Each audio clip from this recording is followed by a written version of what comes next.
ternyata Raja Charles III pernah kunjungi desa muslim kecil di Polandia Timur.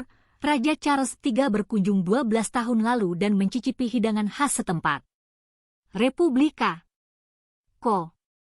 ID Kruziniani adalah sebuah desa kecil yang terletak hanya beberapa kilometer dari perbatasan Belarusia.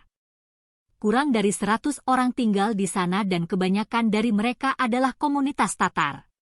Di jantung tempat ini berdiri sebuah masjid kayu. Ternyata 12 tahun yang lalu Raja Charles III pernah mengunjungi tempat ini. Ia saat itu masih berstatus pangeran. Penduduk setempat membutuhkan waktu sepekan untuk mempersiapkan kunjungan sang pangeran. Seluruh pilihan pelayanan telah mendarat. Mereka melakukan tugas mereka, mengurus masalah keamanan. Kami juga bersiap karena etiket tertentu diperlukan, kata Kepala Komunitas Agama Muslim Bronislaw Talkowski kepada TVN24 seperti dikutip, Selasa, 13 September 2022. Awalnya direncanakan Pangeran Inggris itu akan mengunjungi desa bersama istrinya Camilla Parker Bowles. Itu sebabnya, warga setempat yang hendak menyambut tamu kerajaan diminta hadir di acara tersebut ditemani istri mereka. Penduduk setempat menyiapkan hidangan untuk kedatangan sang pangeran, termasuk pierekakzenik atau sarburma atau burma, yaitu kue tradisional yang diisi dengan daging. Proses memasak diawasi ketat oleh Inspektur Sanepid. Namun, penduduk Kruziniani segera diberitahu kemungkinan besar tamu dari Inggris Raya tidak akan mencicipi makanan lokal. Telah diumumkan dalam kunjungan resmi yang khas, pangeran tidak akan mencicipi apapun. Itu cukup mengejutkan bagi kami karena di satu sisi, kami akan menyambut pangeran dan di sisi lain, itu seharusnya dilakukan dari jauh, kata Maximilian Witzak, pria yang menjamu putra Ratu Elizabeth II itu di rumahnya. Kenyataannya, Witzak melanjutkan, ternyata jauh lebih baik dari yang diharapkan. Pangeran Charles tiba pada 16 Maret 2010 dan menghabiskan 1 jam di tempat Witzak. Saya ingat saya membawa pierekakzenik panas keluar dari dapur, ketika ibu mertua saya selesai membuat yang mentah. Itu adalah perkenalan singkat. Pangeran mencicipi pierekakzenik dan berbicara sedikit dengan kami. Kemudian, kami berfoto bersama, kenang Witzak. Dia masih tidak tahu mengapa pangeran melanggar aturan ketat, tetapi dia curiga tamunya mungkin tergoda oleh aroma hidangan yang enak. Bronislaw Talkowski ingat bahwa tuan rumah diinstruksikan untuk tidak berbicara sembarangan saat berbicara dengan Pangeran Charles. Kami diperingatkan selama persiapan untuk tidak mencairkan diskusi. Tidak sembarangan di luar topik yang menarik bagi pangeran. Kami lebih siap untuk mendengar pertanyaan dari pangeran. Dan dia memang banyak bertanya kepada kami tentang sejarah, budaya, dan agama, katanya. Tetapi bagaimana bisa Raja Charles III memutuskan untuk mengunjungi desa ini secara khusus? Semuanya berawal ketika pemerintah setempat mempromosikan wilayah Podlasie dengan menunjukkan desa yang dihuni oleh Tatar Polandia. Puluhan duta besar, termasuk Inggris, telah berkunjung ke sana sebelum Charles dan mereka semua menyukai tempat itu. Saya ingat ibu mertua saya menjamu orang-orang dari kedutaan Inggris. Mereka akan bertanya padanya lalu bagaimana reaksinya jika seseorang yang penting mengunjungi Kruziniani. Mereka tidak akan mengatakan siapa yang mereka pikirkan, kata Witzak. Pada 2018, kebakaran terjadi di Tatarska Jurta, sebuah pertanian agrowisata di Kruziniani. Setelah tragedi itu, Charles menjangkau pemilik yang hancur. Kami menerima surat di mana dia merasa sedih mendengar apa yang telah terjadi dan bahwa dia terus menyilangkan jarinya untuk kami. Saya memberitahu mereka bahwa segera setelah kami membangun kembali, dia dipersilakan untuk berkunjung lagi, ujar Witzak. 12 jam yang lalu, Ketua PBNU, jangan stigmakan pesantren dengan kekerasan, Gus Fahrur meminta tak pukul rata stigma jelek pesantren hanya karena oknum Republika. Ko. ID, Jakarta, Ketua Pengurus Besar Nahdlatul Ulama, PBNU, Bidang Keagamaan, KH Ahmad Fahru Rozi, menyatakan pondok pesantren tidak bisa distigmakan dengan kekerasan, terutama karena satu kasus yang terjadi di Gontor baru-baru ini. Lembaga pendidikan Islam ini dikatakannya telah banyak menghasilkan tokoh-tokoh besar di Indonesia, bahkan sebelum Republik ini berdiri. Jadi kita harus jernih melihatnya, bahwa kasus itu adalah sebuah musibah atau kecelakaan. Pondok Gontor berdiri sudah puluhan tahun, puluh ribu alumninya dan baru hari ini kita dengar kasus seperti ini. Lebih jauh lagi, pesantren itu sudah ada sejak sebelum Republik ini berdiri, kata sosok yang akrab disapa Gus Fahrur ini, Selasa, 13 September 2022. Pesantren telah lahir berusia ratusan tahun sebelum Republik Indonesia berdiri dan telah menjadi tempat belajar masyarakat yang belum semuanya dapat dijangkau pemerintah. Bersifat dakwah sosial, mudah diakses, murah dan berkualitas, tambahnya. Dia meyakini, tidak ada pesantren yang mengajarkan kekerasan kepada santri-santrinya. Jikapun ada, maka itu pastinya di luar pengetahuan para guru dan biasanya karena spontanitas antar santri sendiri. Sesuatu yang biasa terjadi di berbagai lembaga pendidikan lainnya. Berbagai kasus meninggalnya pelajar juga pernah terjadi di lembaga pendidikan atau organisasi lain. Hal itu tidak lantas membuat satu lembaga bisa digeneralisasi telah mengajarkan kekerasan atau bahkan menganjurkan penganiayaan.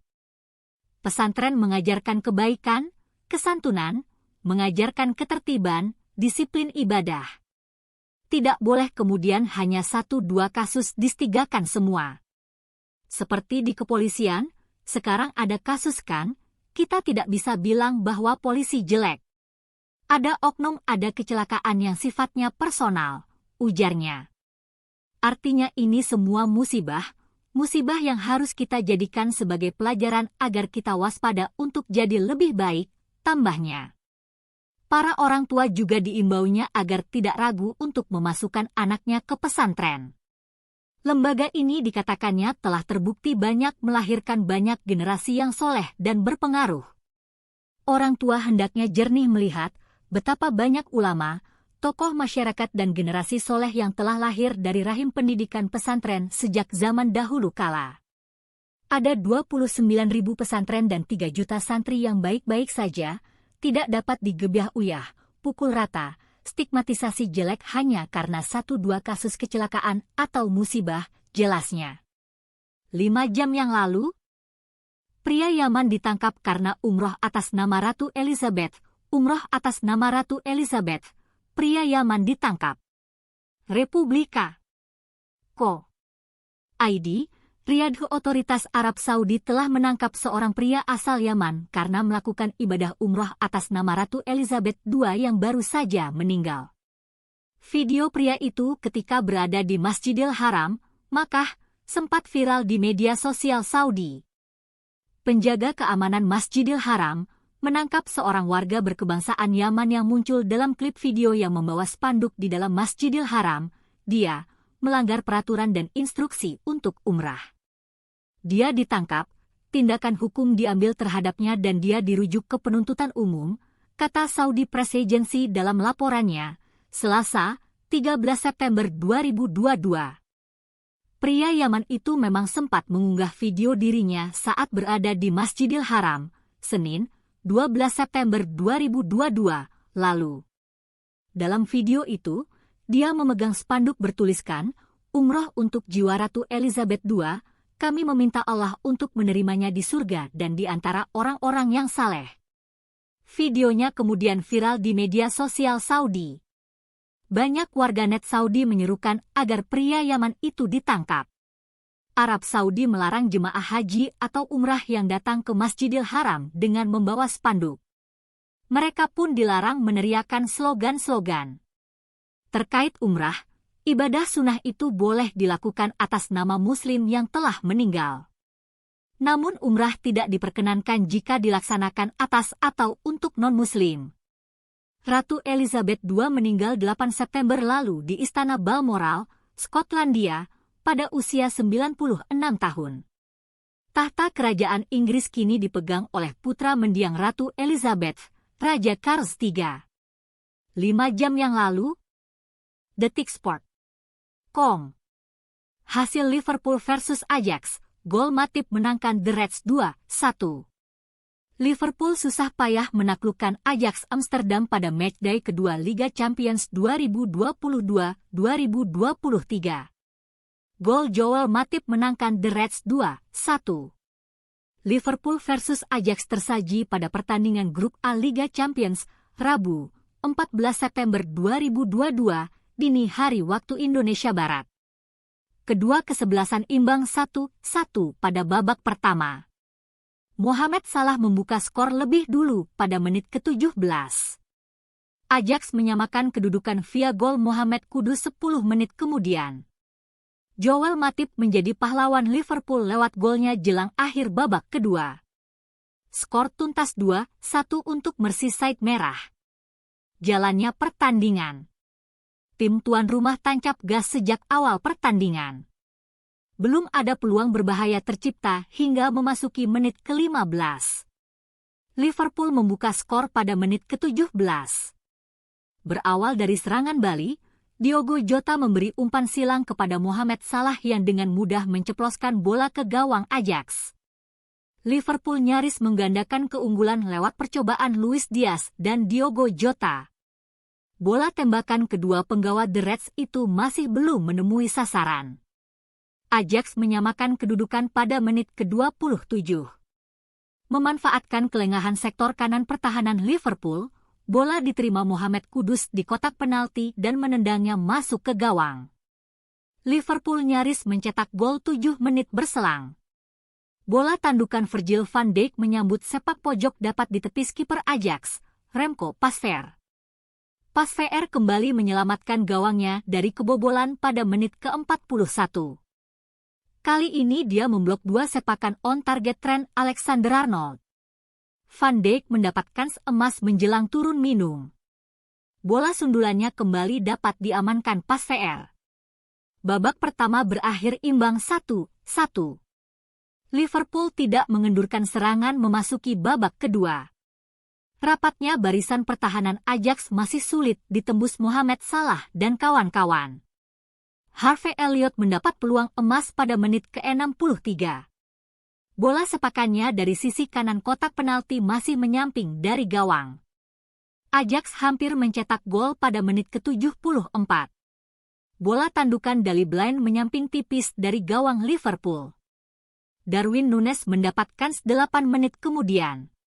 Bola tembakan mendatarnya meluncur di samping gawang Ajax. Liverpool mencetak gol kedua 1 menit sebelum waktu normal habis. Bola tandukan Joel Matip dibuang Blind di saat bola sudah melewati garis. Skor 2-1 untuk The Reds menjadi hasil akhir pertandingan. Basnas dan BCA Syariah dorong kebangkitan ekonomi mustahik pelaku usaha mikro. Salah satu upaya yang dilakukan adalah dengan memberikan pelatihan manajemen keuangan Republika. Co. ID Jakarta Badan Amil Zakat Nasional, Basnas, RI berkolaborasi dengan BCA Syariah dalam mendorong kebangkitan ekonomi pelaku usaha mikro, agar usaha yang dijalankan bisa terus tumbuh, berkembang, dan berkah. Salah satu upaya yang dilakukan adalah dengan cara memberikan pelatihan manajemen keuangan dan pemasaran kepada 30 pelaku usaha mikro yang akan diberdayakan melalui program Bank Zakat Mikro. Simbolisasi pemberian bantuan dilakukan di kantor Kecamatan Pulau Gadung, Jakarta Timur, pada Selasa 13 September. Pada kesempatan yang sama, turut diserahkan zakat nasabah BCA Syariah ke Basnas secara simbolis sebesar Rp91.624.288 untuk memperkuat program mikrofinance. Alhamdulillah, Basnas sangat mengapresiasi upaya BCA Syariah untuk mendukung kemajuan pelaku usaha mikro. Ini merupakan bentuk kepedulian BCA Syariah dan para nasabahnya yang patut menjadi teladan baik untuk kita semua, ucap PLT.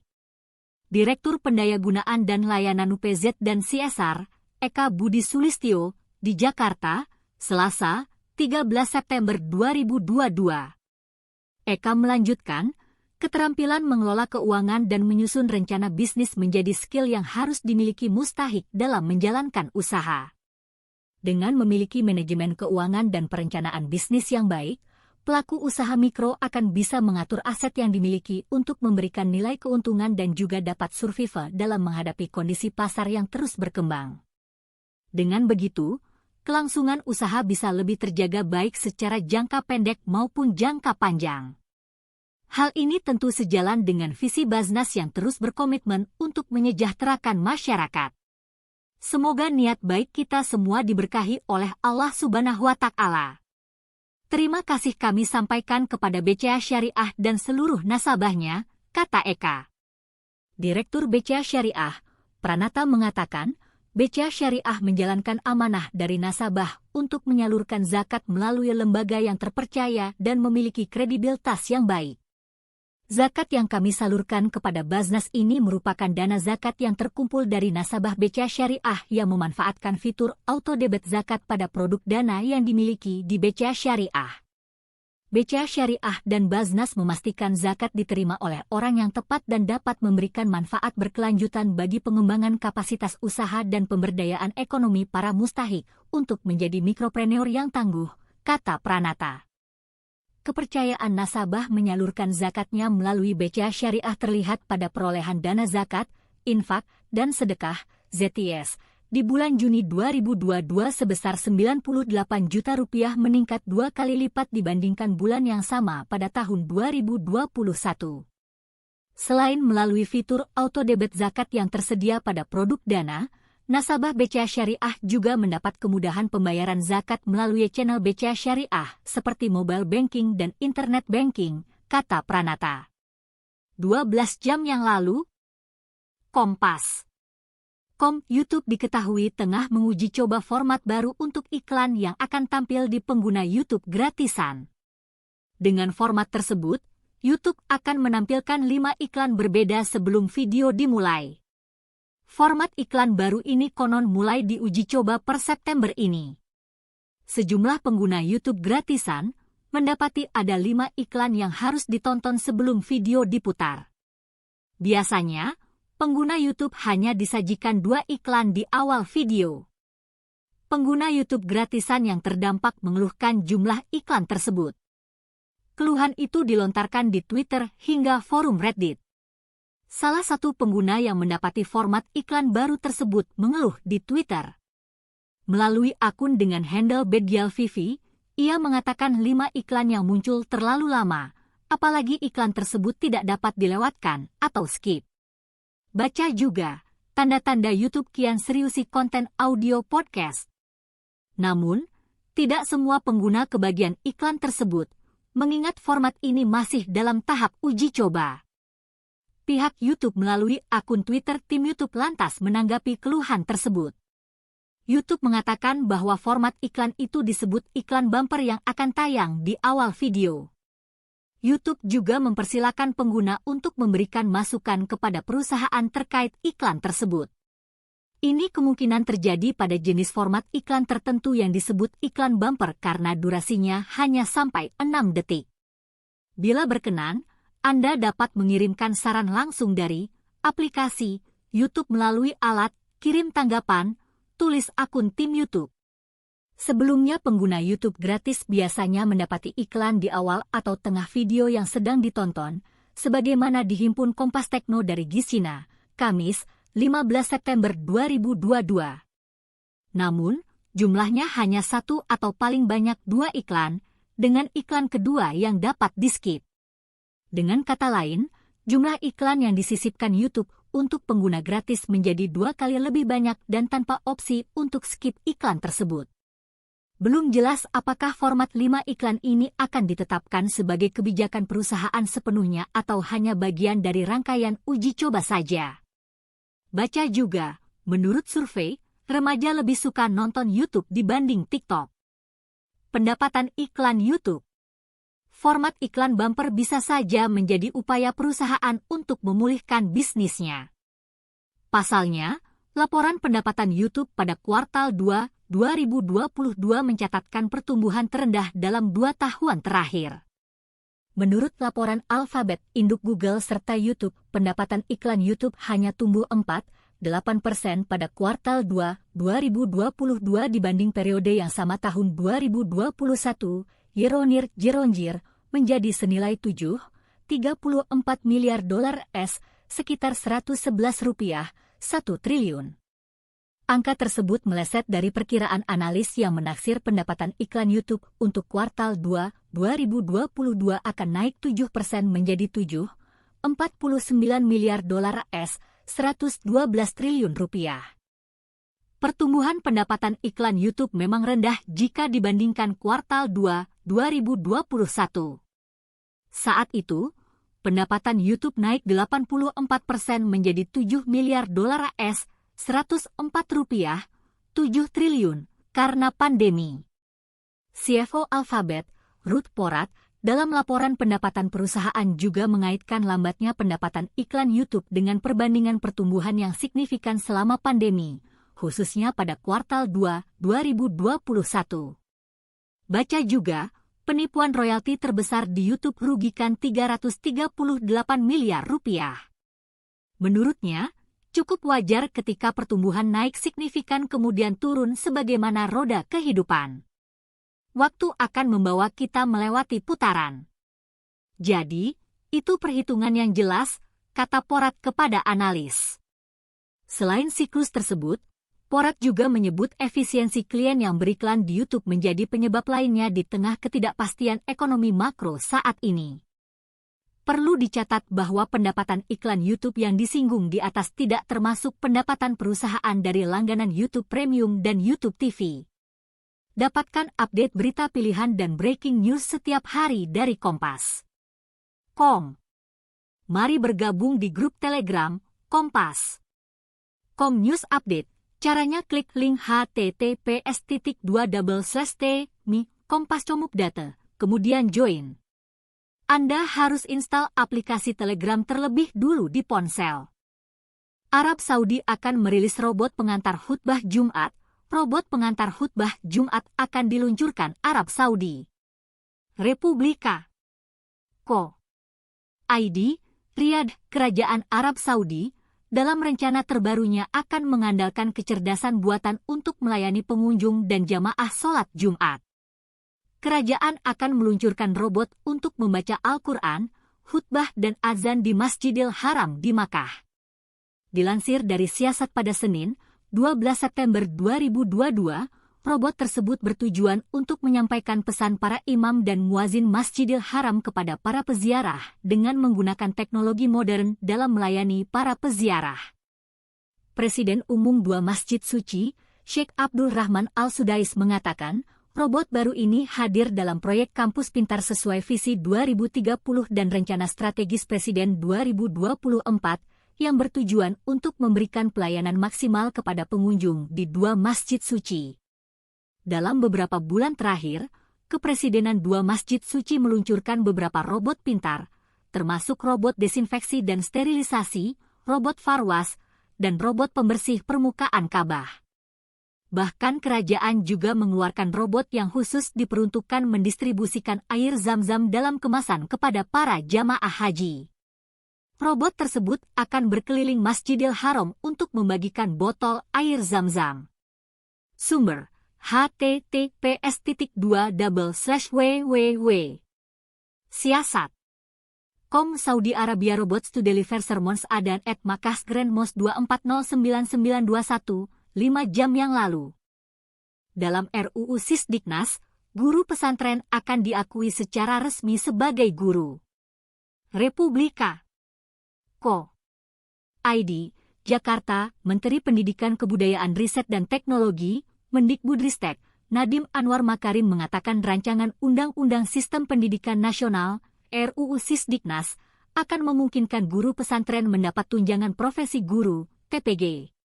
Dalam RUU Sisdiknas, guru pesantren akan diakui secara resmi sebagai guru. Anggota Majelis Masyaikh Pesantren Indonesia KH Muhyiddin Chotib menilai pemberian apresiasi kepada guru pesantren tersebut sangat positif. Tanggapan saya sangat positif terhadap apresiasi dari Mendikbudristek itu, ujar Kiai Muhyiddin kepada Republika.co.id, Selasa, 13 September 2022. Sebelumnya, menurut dia, Majelis Masyaikh juga telah melakukan pertemuan secara luring dengan pemerintah. Di antara hasilnya, kata dia, nomenklatur pesantren telah dimasukkan ke dalam RUU Sisdiknas. Alhamdulillah beberapa di antaranya sudah masuk ke RUU Sikdisnas, termasuk nomenklatur pesantren itu sudah disebutkan di dalamnya. Walaupun, secara teknis kami Majelis Masyaikh sesuai dengan amanat UU nomor 18 tahun 2019, tetap mengawal dan juga menjaga independensi dan juga keragaman pondok pesantren, kata dosen Mahat Ali Situbondo ini. Dia menjelaskan, walaupun sampai detik ini pesantren tidak diakui secara langsung oleh negara, pesantren tetap bisa bertahan dan istiqomah dalam melaksanakan pendidikannya. Karena, pesantren sebagai lembaga takaful fiddin sudah berjalan di Indonesia jauh sebelum kemerdekaan. Kalau saat ini ternyata dapat apresiasi, tentu ini nggak bisa dipisahkan juga dengan sikap Kepala Negara Bapak Presiden Joko Widodo yang ingin mengapresiasi dan juga memberi penghargaan kepada pesantren yang telah berjuang dan terlibat dalam perebutan dan pertahanan kemerdekaan RI, dan juga berjuang mencerdaskan bangsa Indonesia untuk menjadi manusia yang berakhlakul karimah, kata Kiai Muhyiddin. Sebelumnya, Mendikbudristek Nadiem Anwar Makarim bahwa dalam RUU Sisdiknas guru pesantren akan diakui secara resmi sebagai guru dan dapat tunjangan profesi. Hal ini ia sampaikan dalam dialog kupas tuntas RUU Sisdiknas yang ditayangkan pada YouTube Kemendikbud RI, Senin, 12 September 2022. Nadiem menyatakan ada beberapa terobosan kesejahteraan guru dalam RUU Sisdiknas. Menurut dia, salah satu yang akan dicapai melalui RUU Sisdiknas adalah pengakuan sebagai guru bagi tenaga pendidik di PAUD, pendidikan kesetaraan, dan pesantren formal. Kalau RUU Sisdiknas ini digolkan, untuk pertama kalinya di Indonesia, guru-guru PAUD, pendidikan kesetaraan, dan pesantren diakui sebagai guru dan pada saat memenuhi syarat, mereka bisa juga menerima tunjangan, kata Nadiem. 12 jam yang lalu, pukul 20.57. Detik Sport.com. Hasil Liga Champions, Leverkusen tekuk Atletico Madrid 2-0. Atletico Madrid menderita kekalahan di matchday kedua Liga Champions musim ini. Bertandang ke markas Bayer Leverkusen, skuad asuhan Diego Simeone tumbang 0-2. Bermain di B Arena, Rabu, 14 September 2022, dini hari WIB, Leverkusen mengambil inisiatif menyerang sejak awal. Namun dua tembakan dari Robert Andrich di menit ke-7 dan 11 belum berhasil mengarah ke gawang Atletico yang dijaga Ivo Grbić. Atletico balas mengancam tembakan kaki kiri Mario Hermoso di menit ke-22, namun juga tak tepat sasaran. Leverkusen kembali mendapat peluang lewat tendangan jarak jauh Karim Demirbay di menit ke-26, tapi melenceng ke sisi kanan. Atletico mencatat shot on target pertama di menit ke-37 lewat tembakan dari luar kotak penalti yang dilepaskan Joao Felix, namun bola mudah diantisipasi kiper Leverkusen, Lukas Hradecky. Jelang babak pertama usai, Leverkusen mendapat kesempatan bagus lewat Musa Diaby, tetapi long shoot yang diarahkan ke sudut kanan gawang berhasil dihalau oleh Grbić. Skor 0-0 menutup babak pertama.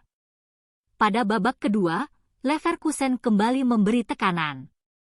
Patrick Schick punya peluang di menit ke-48, tetapi sepakan jarak dekatnya membentur tiang gawang Atletico. Semenit berselang, sundulan Demirbay bisa diantisipasi Grbić. Atletico tak diam saja. Rodrigo De Paul yang baru masuk di babak kedua mendapat celah untuk melepaskan tembakan dari luar kotak penalti pada menit ke-68, namun Hradecky berhasil menggagalkannya. Leverkusen kembali mendapat peluang bagus oleh Odilon Kosonou di menit ke-72, tetapi eksekusinya hanya menerpa tiang gawang Atletico. Gol yang dinanti Leverkusen akhirnya tiba di menit ke-84. Jeremy Frimpong dengan gigih merangsek masuk ke kotak penalti Atletico dari sisi kanan kemudian memberi umpan silang ke tengah kotak penalti. Andrich menyambar bola tersebut, mengarahkannya ke sudut kiri gawang. Grbić berupaya menepisnya, tetapi gagal. Leverkusen memimpin 1-0. Atletico berupaya menyamakan kedudukan, namun malah kembali kebobolan di menit ke-87. Sebuah serangan balik yang dibangun Callum Hudson-Odoi kemudian diteruskan kepada Frimpong yang berada di sisi kanan. Tanpa kontrol bola, Frimpong langsung mengirim crossing kepada Diaby yang tak terkawal di kotak penalti. Dengan satu tembakan, ia berhasil menaklukkan Gerbik. Skor 2-0 bertahan hingga usai. Hasil ini membuat Leverkusen naik ke urutan kedua dengan 3 poin dari 2 laga, unggul selisih gol dari Atletico yang memiliki poin sama. Puncak klasemen ditempati klub Brugge dengan 6 poin. Mereka baru saja menghajar Porto 4-0. YP Ansor DKI kecam Eko Kuntadi soal pernyataannya di medsos ke penceramah NU. YP Ansor ingatkan soal menjaga lidah agar selamat. Republika. Ko. ID, Jakarta, Ketua Pimpinan Wilayah YP Ansor DKI Jakarta Muhammad Ainul Yakin Al-Hafidz mengecam pegiat media sosial Eko Kuntadi yang dalam pernyataannya di media sosial mengandung unsur penghinaan ke Ustadzah Imas Fatimatus Zahra atau yang akrab disapa Ning Imas dari Pondok Pesantren Lirboyo, Kediri, Jawa Timur. Dalam video yang beredar, Ning Imas sedang menjelaskan tentang tafsir surat Ali Imran ayat 14. Video yang diunggah di TikTok NU Online dengan judul thumbnail "Lelaki di surga dapat bidadari, wanita dapat apa?" Potongan video tersebut kemudian diunggah Eko. Dalam potongan tersebut, ada keterangan atau caption berbunyi, "Tolol tingkat kadal. Hidup kok cuma mimpi selangkangan." Demikian tulisan atau caption yang ada dalam video unggahan Eko Kuntadi itu. Menurut Ainul Yakin, perbuatan Eko Kuntadi telah menciderai niat baik penceramah agama yang dengan tulus menyampaikan ajaran agamanya tanpa pamrih. Kami mengecam dan menuntut agar yang bersangkutan meminta maaf secara terbuka kepada seluruh umat Islam, khususnya warga Nahdlatul Ulama yang sangat tersinggung dengan ungkapan Eko Kuntadi, tegas Ainul Yakin, 13 September 2022. Lebih lanjut, Ainul Yakin juga mengingatkan kepada seluruh pegiat medsos agar lebih berhati-hati dalam berkomentar dan melakukan aktivitas di media sosial. Ada pepatah Arab yang menyampaikan selamatnya seseorang tergantung pada bagaimana seseorang menjaga lisannya, dalam konteks saat ini sejauh menjaga jarinya untuk tidak asal berkomentar terhadap apa yang mereka sebetulnya tidak paham, terlebih menyangkut keyakinan dan agama, tambah Yakin. Di akhir, Yakin juga menyampaikan jika pihaknya saat ini juga sedang mengkaji ada tidaknya unsur hate speech dalam unggahan Eko tersebut. 30 detik yang lalu,